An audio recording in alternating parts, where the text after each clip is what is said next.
Good day, everybody. Welcome to the morning meeting. For the second day in a row, I'm a victim of air travel inanity. So I'm on the move. Gentlemen, break format a little bit while I shuffle around. Let's just talk about Chuck Schumer right off the top. I don't even tell anybody about the show. Dan, if you were Chuck Schumer's political advisor, how would you be feeling 2 days into this calamity?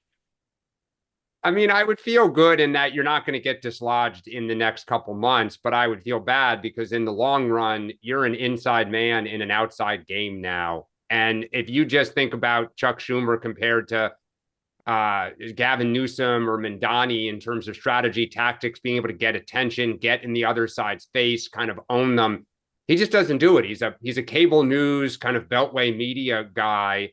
And I think the other problem he has is he's got the support of his colleagues enough, but the constellation of outside groups have it in for him. And this was McConnell's problem. You can only survive so long before you get squeezed out. So in the long run, it's a question of when, not if. The McConnell comparison seems to me now to be increasingly apt.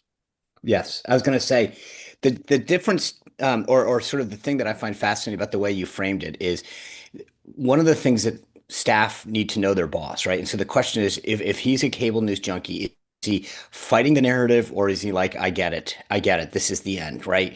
And I'm just going to enjoy the ride. We all get the joke. Or is he looking at you as a staffer and saying, we've got to fix this. We got to fix this. Everybody knows I didn't vote for it. And you're trying to swim against the tide. So I think the key thing for Schumer and his team right now is, do they get what this is really about? Or are they going to try to pretend that somehow he can win back the narrative and become the hero to the Democratic Party, which is never going to happen? Well, and he doesn't look like a leader. He looks like he's being led. And that's another huge So, problem yeah. for him right now is he's lost control of everything. So it looks like he's reactionary. And I think the only way he survives is if they somehow win back the Senate or they pick up like 3 seats and he can say we're moving. But otherwise, I don't know any new member who's going to come in with a pledge to support him. I Well, mean, you just can't.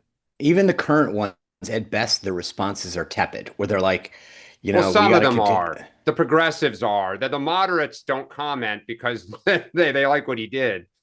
Yeah. I mean, I guess the point though is that if no one has your back publicly, Yep. that's a problem, even if they're behind the scenes giving you a wink and nod. Yeah. But nobody's running against him now, right? And Correct. and even if they don't take the majority, I don't think anybody's running against him. I guess just McConnell, I don't think cares that his career is ending without adulation from the base. I don't think he cares. Maybe I'm wrong. I just don't. But I think Schumer does. I think Schumer Yes. would care. So, Dan, is there anything he can do to not? I mean, if it, on the current trajectory, whether he is primaried by AOC or decides not to run, whatever, he's not going to end with the accolades he wants. He's going to end on a down beat as opposed to upbeat. Is there a way to turn that around? Like Jeffrey supported him. Like who Yeah. could support him? I Would well, would I think I allow was actually the beat? very pleased to see Jeffries did that. I think it's the right thing to do. But I think the problem is look at how politics is how you engage now. Think about how you fight. Again, I go back to Newsom, Mandani, the candidates that get it, that are nimble, and then we all laugh at Schumer, right? He does these videos where he's just old, it's stilted, he's clearly reading something, there's no organic passion. So if you're trying to save yourself, it's like he was successful because he got the old game better than anyone else. He got cable TV. He understood kind of the politicos of the world, how to feed the beast. He now looks like a dinosaur. So I don't know how he becomes a modern, nimble leader. I Yeah. just don't, Correct. because Mark, it used to be that who cared about the noise? You could just own your caucus and you could be powerful in the Beltway, and that was a way to survive. Now it's all a national outside world, and he's losing it. Yeah. Yeah. I Let's mean, talk about the game. he mastered, Right. by the way, like weekend media better than anybody, Yeah, but it moved. yeah.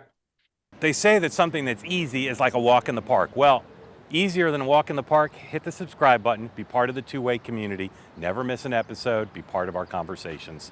Thank you for your service to America. And don't forget, you can now listen to the morning meeting and Two Way Tonight on Apple, Spotify, or wherever you get your podcasts.